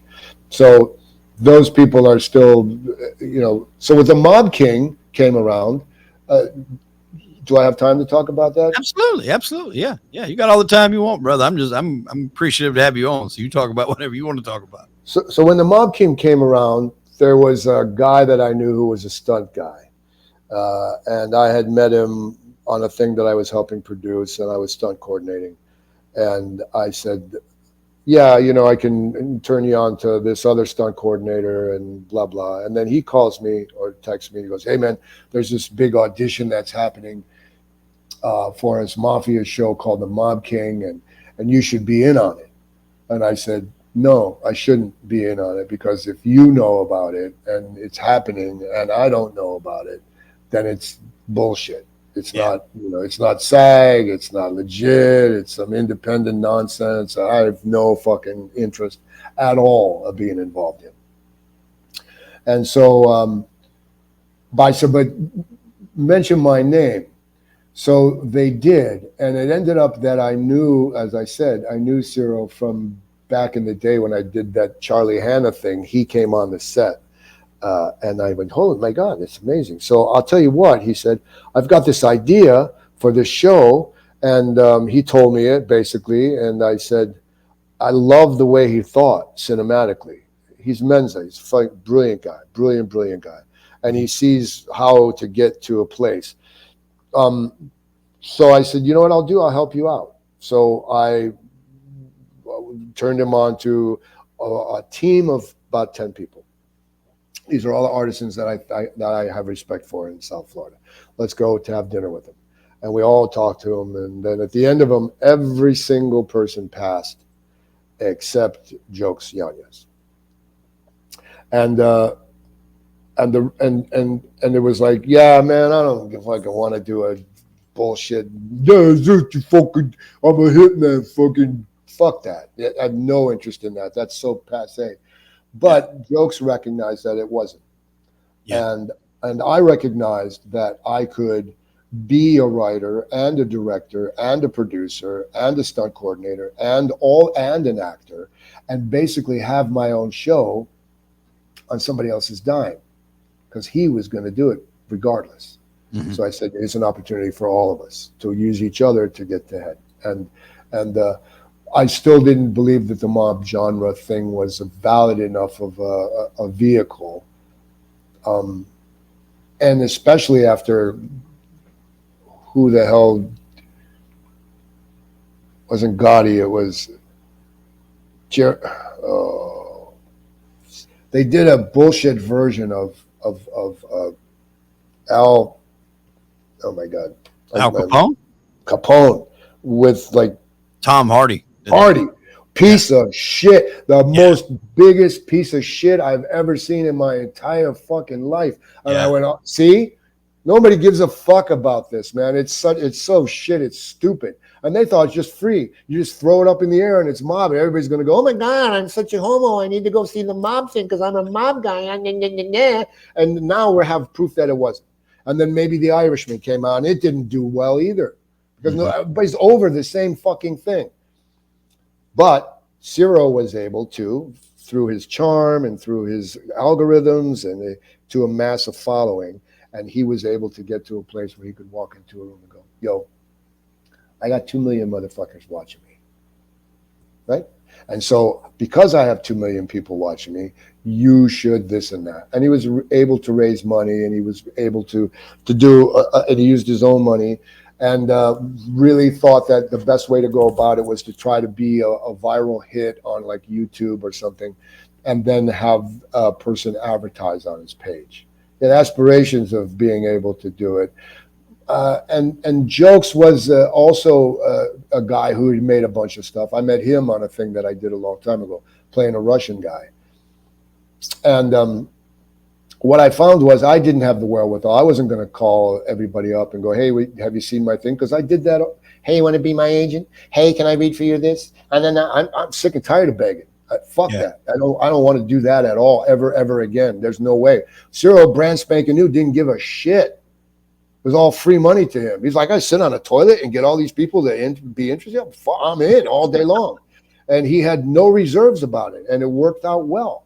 Mm-hmm. And Jokes just basically was lazy. He didn't give a fuck. Yeah, man. He was self-deprecating. Yeah, I don't know. My shit's not good enough. And I know that's not it, because he thinks his shit is great. Some of it is, some of it ain't, but whatever. That he wasn't going to go into festivals. Now, all that costs money, right? So here's the bottom line. We did 5 episodes of the web series. I watched those. And I loved them. And I did too. And he was impatient about them, because he was like, hey, man, I'm not bad enough. I'm not this enough. I'm not that enough. I'm like, look, we're only doing 5-minute episodes, 8-minute episodes. You got to set yourself up. Got to find out what your world is. We got to get people in your world before them to give a shit about you. So here you are. You're a guy that's just got out of prison. You got 2 things going for you, family and this VIG that you owe on a strip club. And if you fuck up on that, you're done, right? Everybody's trying to bring you down because of what it is. And your daughter's a fucking heroin addict, and your wife is a lesbian, and you don't even know it, right? Those were the 3 threats. And then all of a sudden, the Spain nonsense happened. Mm-hmm. Yeah, and I don't know how deep you want to get into it, but it never came down. We had to sign off on creative licensing there was a ridiculous payout money. I'm like, this isn't real, bro. There's no fucking way they're going to pay somebody. You're not even union, and Celine's not even union, and she got to fly her mother. There's no fucking way. I guarantee it. And every extra and I was a redheaded stepchild. So either it was a scam from Spain. That guy had no cred at all. His showrunner had no cred at all. It was all crystal clear fuck, but they had Chinese money, and they had to keep playing with it and keep it in the air. I don't know if Cyril was involved in that, or he got jacked by that, or whatever, but it never came to fruition. Right. And I had an idea. So listen, why don't we do, instead of this, why don't we take the Mob King and spin it off? right? So I could be your brother, like a stepbrother, and we didn't know it because, well, whatever. And that was a storyline thread that was going to go later on, perhaps, that maybe you were born because I needed a kidney or whatever the hell, and you had no idea that we were brothers, but I did, or you did, and I ended up taking over on your behalf and quit the FBI or DEA or whatever. And you could still be a producer, and you could still be it because he said, I don't really want to be an actor, I want to be a producer. And still he says he doesn't want to be an actor. Yeah. But now he almost has to be an actor because, God bless him, every fucking entry that he makes and I've never seen somebody who's nobody win more Best Acting awards in the fucking world than him. Yeah, I went to the Dances with Film Festival in December of last year, and I seen Silent Partners with you and him in, and Tony Darrow, Gary Pastor, a few other guys were there. And I mean, it was fantastic. Then he won an award not too long ago. Yeah. Can't remember which one right off the top of my head, but I mean, he's killing it. And you, and that role too, you portrayed in Silent Partners, I'm talking a little bit more, you had the comedic side to you. You want to know who I put you, like I think of you and this guy, and I hopefully, I'm sure you probably know him, but William Forsythe. Oh, that's funny you should say that. Yeah. You guys can be put in any situation and be good. And if you look at all the things William has done, right? He actually played Sammy the Bull in the good 96 Gotti movie. He's played bikers. He's played hitmen. He's played boxers. Boxers. He's brilliant. Brilliant. Yeah, well, for Richie from the Steven Seagal movie. Where's Richie? I mean, just anything you put him in and stuff that's Dick totally Tracy. different. Yeah, Dick Tracy, Flat Top, and Dick Tracy. Yeah. I mean, he was the sheriff in House of a Thousand Corpses and the horror movies. I mean, you put him in different situations, and those acting chops are going to shine through. And that's very much, how you're talking. I mean, you've been in Bad Boys, Cape Fear. You work with Martin Scorsese and Michael Bay, and I mean, those guys are just. I mean, those names are like the Mount Rushmore of directors in the business. Yeah, and I had to prove myself, even if it was 2, 3, 4 lines. I still had to compete against the world for them. Yeah. And so I'm blessed. I have been blessed. So William Forsythe is a great example, but I didn't want to be. I don't know if I would have been happy being William Forsythe. I feel like I'm not as flush perhaps with a resume or money for him because I didn't get those opportunities, because I have boutique agencies, because I didn't live in an epicenter, because I didn't have any friends that could bring me in. It was all me. Right. But I would not have been when I started out, William Forsythe that pinnacle of where he was would not have been what I aspired to. I truly aspired to be like Tom Hanks, or I really thought I swung for the fences, but I didn't swing for the fences in as much as I didn't live in LA and I didn't live in New York and I didn't have a high-end agent. And that's what stopped me. And I realized that because I was doing a commercial for Dwayne Wade's shoes or something. And I was playing a coach of the Atlanta Hawks. And there were these guys that were basketball players in the commercial making 3-point swishes from the half court sitting down. And I walked up like, well, man, who are you guys? Oh, well, hey coach, we play for the, European League and shit. I'm like, well, how come you don't play for the NBA? And they go, how come you don't have your own TV series? And I went, okay, fair. I don't have an agent. They go, there you go. There's the answer. I didn't have the big agent. It's all about packaging. It's all about who makes money off you. The more people that make money off you, the more they are going to make you work. Right. That's how it works. That's why, I don't have a manager per se. There was a time when someone wanted me to. I don't have a publicist. I did for a moment. $3,000 a month with a 3-month minimum. What are you going to guarantee me? Can I go on the Letterman show? No, man, you got nothing to talk about on the Letterman show. What are you going to? Can I be in the back of an airline magazine? Yeah, maybe that. So what's the point? You want one? Get your IMDb number up. I don't give a fuck about my IMDb number. You can buy an IMDb number. You can. A lot of people don't know that. You can buy everything. You're buying a fucking Academy Award. So you're buying a fucking any award you get, you're buying. For some degree, you're promising X amount of people in a seat, whatever. You know, it's all a machine. It's a business. And that makes it harder, especially now. You were talking about the way auditions and stuff are done nowadays. It makes it harder for veteran actors to give newer actors bits of advice because everything has changed. Because, like, I'm sure if you could give yourself some advice now and start off at the same point you did in your career, you would do things different.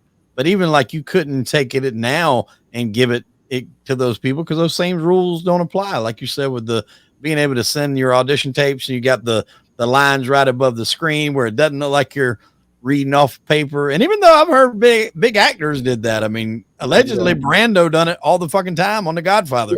Right. Well, when you're Brando, you can, because that's part of your deal. Like, you want green M&Ms in your fucking trailer too, but you can't be Johnny off the pickle boat and walk in and go, yeah, where's my cue card board? You know, go fuck yourself, man. Who hired this asshole? What do you want to do next? Like, do you have anything that you want to do or want to tackle? I just want to die. I'd like fucking die. That's all I care. I don't give a shit. Right? No, you got some time left in you, man. Come on. Well, I'll tell you what. I did at one point I thought I wanted to be a director writer. I having gone through what I did with Ciro and what I see Ciro having to do, and whoever Ciro's team now is. Which I'm still, I'm a producer on Silent Partners, a stunt coordinator on Silent Partners, and one of the actors as well. I'm proud to be in that world, but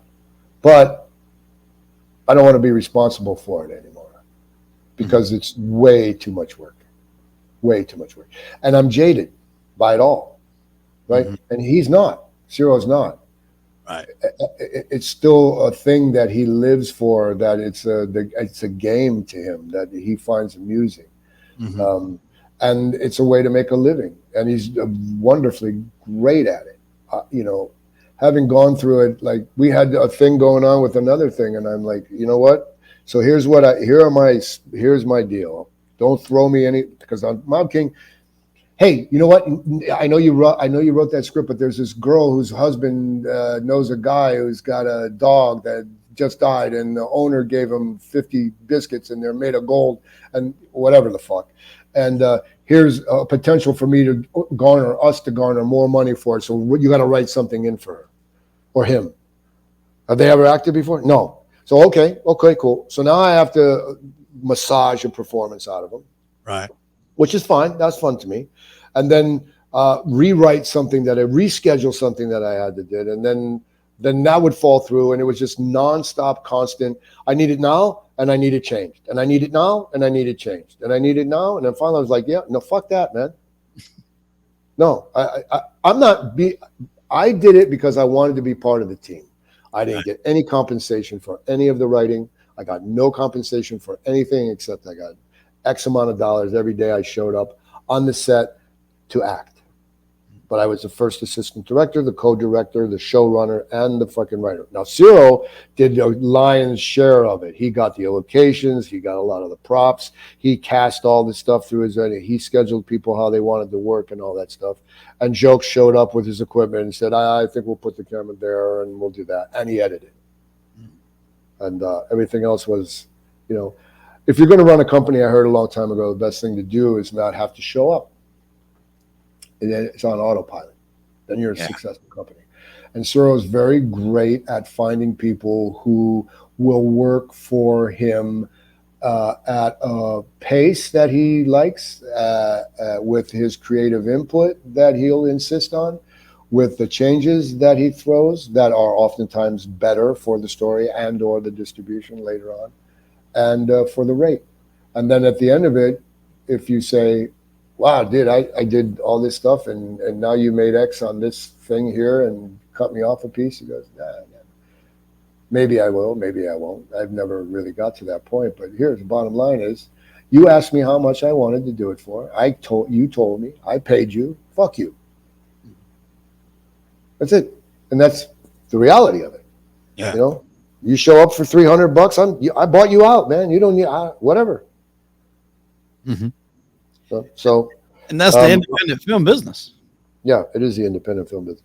And the other part of the independent, so what I do now is, you asked me what I like to do. What I like to do now, and what I do now, is I mentor uh, people that are newish, and I do online Zoom lessons, if you will. I hate calling them lessons. That presupposes that I'm a teacher, but I share my approach and my experiences with them. And I do that because I've found people that are teaching, and again, I hate that word, mentoring, let's call it that, are either people in power, and it's kind of a payola thing, and everybody who signs up for their $400 session with who the fuck thinks that they're endearing themselves to that casting person, and then will ultimately be seen.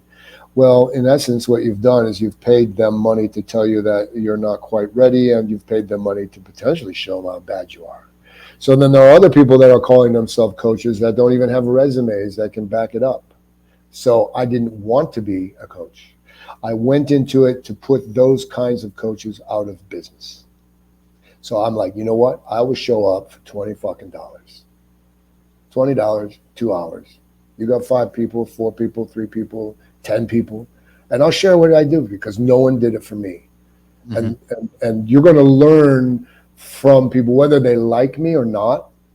There's a lot of people that don't like me in this business because I'm probably Asperger's or borderline mental somehow. I say what I want, and I do what I want, and I call people out, and I'm not politically correct. I wouldn't work well in an environment where you need to be. I play assholes. Yeah. I guess I am an asshole. So, I like to think that at the end of the day, I'm a fair asshole, whatever. But and that's all I think you can ask for from people, is to be fair. We had another guy on. He recently passed away, and he had a lot of rocky relationships throughout Hollywood throughout his tenure, but his body of work spoke volumes, and that was Tom Sizemore. Yeah, I love Tommy. I worked with Tom, sure, on Red Road. Yeah, his body of work was great. He was brilliant. He was a genius, very gifted, and he spoke with me very openly about his addiction, and he broke it down. He said, "Wait," he said, "let me give it to you like this." He said, "You're on a movie with Bob De Niro, Val Kilmer, Al Pacino, Michael Mann." And he's like, we're training for weapons training. We're doing all this cool stuff. He's like, we're filming probably one of the biggest shootout scenes in movie history. And he said, and then I don't have nothing lined up immediately. It might be another 6 months before I start my job. He's like, how do you keep up that, adrenaline? He's like, for me, that's when he turned to substances. And he said, but I could cut it off as soon as I got a new one. Right. Yeah, it is an addiction. The film industry is, and there are addictions of, wow, I succeeded.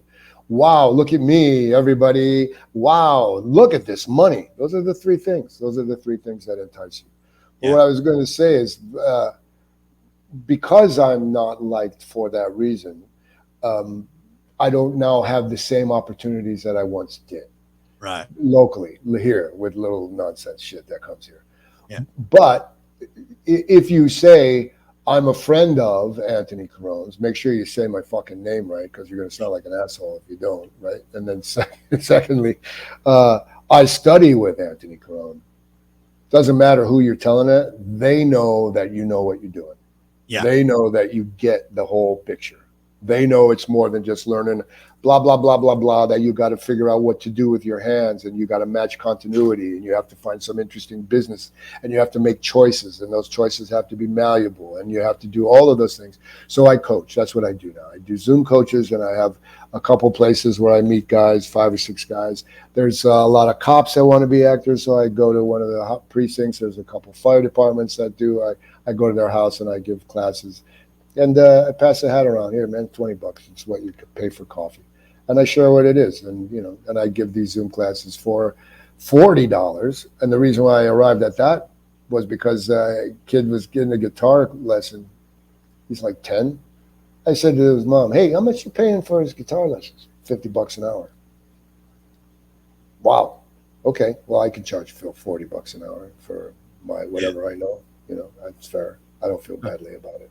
No, 100%. And plus with the knowledge and the, this everything that you bring to the table, I think that's well worth it. I know people that pay, $75, $100 just to have kids try to do speed training and stuff like that. So it's Everything today is, if you want to learn it, there's a price tag to it, and it's a modest price tag, and I think it's well worth it for somebody that's trying to pick the brain of someone that's been in this business for as long as you have and can bring as much knowledge as you can. Well, not to like, yeah, but I think you're right. I think you're right. I'm not going to say you're right. I think you're right. I'm trying to be humble. But what I will say, still in all humility, is the amount of people that I've worked with, I'm saying as directors, and the amount of processes that I've been exposed to, I think end up helping me in the long run. And the most difficult of all of them was Sidney Lumet, and was on a couple shows, one that never went anywhere, and the other one was Find Me Guilty, and it was a smallish part. But that was a Vin Diesel, right? Played yeah, Jack Rocio. Yeah. And Sid does everything where he's like, okay, if you're a bartender, let's just say, every scene that you're in as your bartender, we're going to do the master of. So now you're a bartender, or you're a bar patron, and you're sad because your wife died, and now you're drunk, and now you're sober, and now you come in and give $1 million. Let's just say that's what your arc is. You're going to film the master, meaning that whole wide shot of you as each of those characters, go back for a wardrobe, because he doesn't want to reset. He doesn't want to relight. He doesn't want to change the world. He doesn't want to art direct that's the shot. That's the camera. That's the lighting. It's easier for me to change you guys in that environment than it is for me to have to come back 2 weeks later, or maybe he only has that location for once. So his approach to it is very challenging, because you have to remember what you did on each of those masters. And then when he comes in tighter, then you do them all again. And then when he comes in tighter, you do them all again. Some people like James Gray are wonderful. It's like, I want you to do whatever you feel you need to do, make it your own. Mm-hmm. Let's do one exactly as I scripted. Yep. And then let's do one that's more free. And TV is probably the most difficult of all of them, because it's a very fast, rapid, bang it out. I need to make my day, and there's 8 or 9 scenes happening all at once. So primetime TV, I just finished the NCIS episode I guest started, and I forgot how fast it was, but I was ready for it. But I was like, oh my God, I can't wait to give this experience to my students to see what they would do. So they and we'll wrap up here with a few questions. If there was anybody that you haven't had a chance to work with, because you work with a lot of people, is there anybody that you haven't had a chance to work with that you would like to work with before you kind of solely go into more of the fully mentorship style roles? I mean, yeah, Tom Hanks, I would like to. Christian Bale, I would like to. Tom Hardy, I would like to. I actually, because I was in England, I met this guy who was a fan of the show and asked for my autograph, and I felt it kind enough for me to go, what do you do? And he's like, well, I managed the Phil Collins. What? Yeah. But he's still playing the drums? No. So what do you do now? No, I'm into soccer. I managed David Beckham. I'm like, get the fuck out of here, man. Are you kidding me? Are you stood in line for my autograph? He's like, yeah, I was a fan of the show, whatever. I'm trying to collect the whole thing. I said, man, I could use it. I would love to work in fucking England. I would love to work on a Guy Ritchie movie. That's what I'd love to do. That's the shit I want to do. If someone said you could work for Scorsese or Guy Ritchie, I go, fuck Scorsese. I don't give a fuck about Scorsese. Really, I want to work for that guy. I want to do that kind of shit. That's what I want. What about Quentin? Quentin, no, not so much. Yeah. No. Hugh Grant is my hero now also. No, Hugh. Why is that? He went from that rom-com nonsense, and he's like me. He's a little socially awkward. And now he's playing really interesting bad guys. Mm-hmm. You ever see Gentleman, Guy Ritchie's Gentleman? No. The original movie is better than the series was. So anyway, I asked this guy, I go, hey man, I want an agent in England. I want to start doing shit in England. But I don't know how to even pursue it really. I would like to also read audiobooks. I listen to a lot of audiobooks. I think that's a gift. You've got a good voice for an audiobook.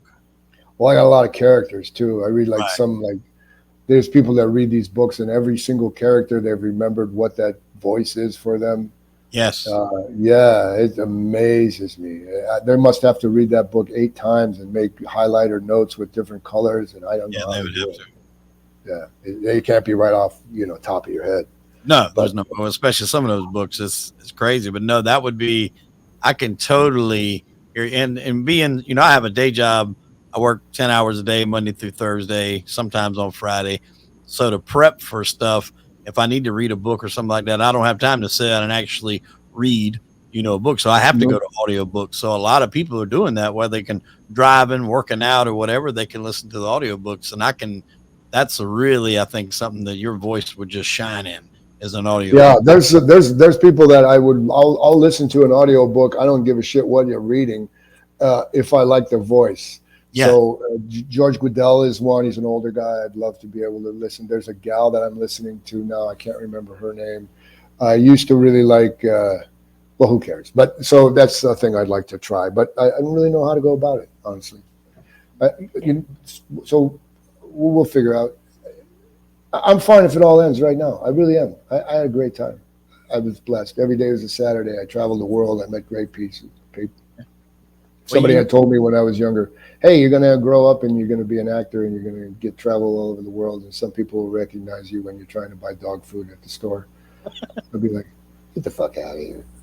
I wanted to be a writer. I majored in English and journalism. But when I was younger, I bought a stereo and I had to pay $9 for an album. And I went, oh my God, I'm never going to be able. How can I get free albums and music? And I was listening to the Monkees, and my friends were listening to Led Zeppelin, and I got a real good education really fast. And I became a connoisseur of music. Just really, I don't play anything, but I could hear it well. And I lied my way into being a music critic for Billboard magazine ultimately. And every single record that ever came out was sent to my house. And then I used that to be a club DJ back in the disco area. I played house music and funk and stuff. is that where the Myth Biscotti comes in at? Yeah, Myth Biscotti was a thing that my dad died for therapy. I knew these two guys that were DJs back in the day. And I'll make it short because I know you don't have a lot of time. And my grandfather's name is Myth Biscotti. His real name's Matthew. And I always thought, man, I wish I'd have named myself that, because Myth is like an angry, sweet little biscuit. That's me. I'm an angry, sweet little biscuit. And it's a great name, and it rolls off your tongue. And it ends up having 12 letters too, I think, collectively. So I use that for my street photography, and I use that for the house music stuff that I did an album with these two guys, the Weiss twins. And they're really gifted with Ableton and sampling. And they would just say, what do you want to do? And I would tell them, and they'd say, okay, well, here. And then I go and then move this over there and do this over this. Like, I knew what I wanted to hear. And now I hear this in it. So I can send you a link of 2 of them that I was really proud of. One's called Pussy Train. That is okay. I listened to that last night, and I'm like, I don't want to say this if this is not the same thing he's doing. Yeah, but I spelled it P4SSY Train. And I took all these images and I edited that video, and that was all me. That was the first thing I ever did. Wow, I was listening to that last night, in fact, and my wife's like sitting over there, and she just keeps cutting her eye because you can hear the noises like the noise. She keeps looking, she's like, what the hell are you listening to? And I'm like, I'm not really sure. I think it's something that the guy I'm interviewing tomorrow does, but I got to ask him about it. So I wasn't sure if Pussy Train was something that you were behind or not. Yeah, that was it. And it was a sampler with Pussy Train. Imogene Heap, I had an album of hers, and she wasn't saying pussy. She was just a little portion of it. I go, man, I had it on a loop, and I go, you know what? It sounds like she's saying pussy. And they go, yeah, it does. And then the other one was Enya, Sky Train. And I took that little bit, and I turned it into Pussy Train. But there was another one that I thought I liked a lot. It was called Light Years. And it's a history of a zoom out version of the galaxy from X amount of miles to X amount of miles to X amount of miles and X amount of miles. I think that's on YouTube also. So anyway, that kept me very busy. I would like to do another one of those albums. That's the kind of music I listen to. Deep house, 128 beats per minute. It's got funk, it's got jazz, it's It's got a little bit of everything. I can't stand listening to commercial. I do not watch TV at all. I watch sports. That's it, and maybe documentaries. I Yeah, listen yeah, to everything. I love a good documentary, man. I just recently watched that one on what Ashley Madison that they put on Mm, Netflix about the affair website when yeah. the hackers took it over and then released all the information and everything. That was Wow. pretty good. I remembered the website. I was never on it. If you can look it up, but I remembered. I Yeah, I remember, remember hearing about it also. and it was like the people, whoever took it over, didn't take it over for like a ransom. They took it over. They was like, "Look, you guys better end this shit now." And the owner of it hired these high profile hackers out of Sweden to come in and try to get control of the company back. They couldn't do it, and basically they gave them a deadline that if they didn't end the company and terminate, the whole website, they were going to leak it. And they didn't. They didn't Wow. terminate it. They did leak it. A lot of people took a lot of heat. Yeah, I'm For sure. instance, there was a professor at like a Christian college, former preacher, and his name was on it. His whole family was preachers. They had to fire him, so he come home and went in his garage and cranked up his car and just stayed in there and let the carbon monoxide fumes from the car take him on Oh out from the gosh, chain. Yes, that's it was a lot of fallout from it when that stuff got leaked out. When all those so. How people come people call you Chip? Chip was a nickname that I had from when I was really little. And I guess it was the chip off the old block. My grandfather gave me that name. And get this, it was on all my annuals through high school. It was even on a debit card I had from a credit union bank in my small town that I grew up in, but it's not nowhere in my legal name. My full legal name is Wade David Williamson III. Well, hey, so let me ask you this: when people call you Chip in a professional setting, does it like abrate you a little bit, or are you like, oh, No, cool? no. See, when I went by Chip until I kind of got into the workforce. And then Mhm. once I started getting jobs, I worked for a company called Nucor Steel, and I was in the Columbia, South Carolina area, and I was trying to transfer to where I live now in the Charleston area. And so they would send. I interviewed. I said, "Call me Chip" in the interview. And they're sending back, requests. It's like, "Hey, can we get the files on Chip Williams?" And they're looking. They're like, "We don't have a Chip Williams." Yeah, right. We got to. We didn't interview the guy. Well, we got a Wade Williamson. Oh, so when it started getting workforce wise, I kind of went to more Wade. So like everybody from back home calls me Chip. Everybody that I met really down here in Charleston, calls me Wade. So it's kind of like two different ones. We got a And lot of commonality, brother. yeah, I, and because I have a similar thing going on, and my nickname is Skip. Skip. Okay, so where did that come from? That's a long story, but it was a short for my dad wanted me to be named after him. My mom wanted me to be named after her grandfather, Anthony Patrick. Patricia was her. Anthony is him. My wife's name's Patricia, and I'm Anthony, so it's weird. But they couldn't call me anything. They were like, "Hey, little boy," I don't know. So they knew a guy, I guess, that they played softball with. My dad played softball against the guy who was the king of the court that pitched blindfolded from second base. You ever hear of him? Softball guy? No. Oh my God! Look that guy up. King in his court. They played with three. They ran the bases with donkeys, whatever. And so Skip. And when I wanted to get into, it was a good name for a stunt guy, but I met this French girl, and she goes, "What is your name?" I said, "Skip." Quoi? Skip. This is crazy. Do you have like, I guess those consonants in that order are something that she goes, your name matters would be Zit or Zit. Yeah. What is your real name? I said, it's Anthony. Anthony. She goes, Anthony. And the way she said it, I was like, ooh, that's kind of cool. If I could be called Anthony for the rest of my life, that would be that. So that's how it started, Anthony. And see, like when I was growing up, I didn't really care for the name Wade. Now that I'm older, I'm more partial to it. But when I was little, I didn't care for the name Wade very much. So I always wanted to go by Chip. I thought Wade just made me sound older, like an old person. Well, likewise, I went to parochial school for 8 years, and they wouldn't call you by anything other than your given name. So Anthony was to me like, oh man, I don't know. Now, if somebody calls me Skip, there was a time when somebody called me Skip on a set. One guy I knew, he was he was a lighting guy, and he was day playing, and I knew him from nightclubs and stuff. And he goes, "Hey, Skip, how you doing?" And the world stopped, and fucking birds stopped in midair, and they turned around and looked at me like, Are you kidding me? Your name is Skip? Skip-a-rooney, Skip-a-doodle, Skip-doodle-dandy. It turned into this nonsense. So now I don't give a shit. If you call me Skip, you know me. Yeah, you know what I mean? You don't get to call me Skip unless you absolutely know me. Right. Well, Plus, and I don't share this story here particularly too much with actors because some of them might have a feeling or two about it. But I have this tattoo there, Hollywood, and that goes the name I go by is Hollywood Wade. And so years ago, we're talking VHS days.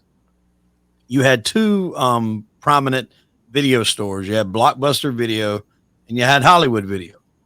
I remember, with the lights and everything. Yep, the lights going and everything. Logo, yeah. Yep. And so I was I didn't have a lot of money coming up, but I would love to rent movies. So, statute of limitations are over. I would dub them. I would hook up the VCRs, 2 VCRs, play in one, record in the other. So I would have a tape with like a 6-hour tape and it'd have 3 movies on it. And I did the same thing. So we're sitting there around school and we're trying to figure out what we're going to do the weekend. And, somebody's like, oh, we'll get together. We'll go watch all the Jason movies or whatever, trying to figure out something to do. We're kids. And the guy goes, where are you going to go? Blockbuster Video, Hollywood Video. And the guy goes, we don't need, he was the only friend that called me Wade. He said, we don't need Hollywood Video. We got Hollywood Wade. And like when he said that, I liked it. And then I was a big wrestling fan in my youth. Hulk Hogan was one of my favorite guys. He left the WWE, went over to WCW, went NWO. He called himself Hollywood Hogan. And so when I started the podcast, I was like, I think I'm going to use Hollywood Wade. Like I've always loved it. And it's got a good backstory too. That's fantastic. And I like your front end graphics too. It's great job. Good job. Thank you. Yes, I had that done. I put a lot of work into. I've grown the show. Like when I first got into this, actually got into this because I was charged with a crime that I didn't commit. And I was on house arrest. I couldn't leave the house for a very long time. And that's how I started doing podcasts. Oh, wow. I'm a very outgoing person. I like to talk. I like to communicate. So it was therapy for me. And I got to be able to kind of express myself in that way. And it grew. And then eventually that got dismissed. Everything got, taken care of. But I still love doing it. And I love being able to talk to people and interview people because I've always had a passion to learn more about movies. I wouldn't say I had a passion to be an actor, but I had a passion to, okay, what happened here behind the scenes? Why did they shoot that way? What was the backstory here? Who was supposed to have this role? Those are always things that interest me. So when I get to have actors on such as yourself or Tom Sizemore, I relish the opportunity to pick brains. Well, you were wonderfully patient. Thank you for allowing me to spew on and on and on and on and on. I had coffee. I probably shouldn't have. Oh, no, that's fine. And I could talk to you forever. So thank you so much for your energy and your time. I hope I didn't take up too much of it. No, absolutely. And I enjoyed having you on. I'd love to have you on again. I think, did they finalize that they're going to do another premiere party at the Day or Night Club for Silent Partners? Is that set in stone? Yeah, it's not set as exactly when yet. They're still doing some, final tweaking and color correction and all of that. And they have some other things they want to add as pickup shots. But knowing Zero, yeah, of course, you'll definitely do that. Well, I'll definitely be down there for that. And I seen you at the Mob King one, but I'll be honest with you, man, I was nervous to come up and speak to you. I didn't even know how to approach that conversation, but I seen you there. Well, you saw me. I was like in a crew sweatshirt and you had a Mob King hoodie on. A Mob King hoodie, one of the few, and I had a Panthers hat, and I didn't even want to be there. I wanted to be watching Panthers, and they won at the last minute. Kachuk scored, or whatever. Yeah. And I wasn't really involved in that version of the Mob King at all. It went in a whole other direction without me, and I said, yeah, I'll show up in the front, and I'll show up in the beginning, and if you want to do another one, yeah, sure. But it was what it was. Thank you. Well, hopefully if we do another one with Silent Partners, I'll see you up there for that. We'll get to meet each other in person. Yeah, please, man. Please, of course. Okay. God bless you. I appreciate your time and interest. Thank you very much. Ladies and gentlemen, that was Antoni Corone. Fantastic actor. He's been in a ton of stuff. If you look through, you'll see him pop up in probably movies that you watch all the time. Again, thank you for coming on and giving us these little tidbits, man. It means a lot. And I'm a huge fan, and I wish you nothing but continued success. Thank you so much.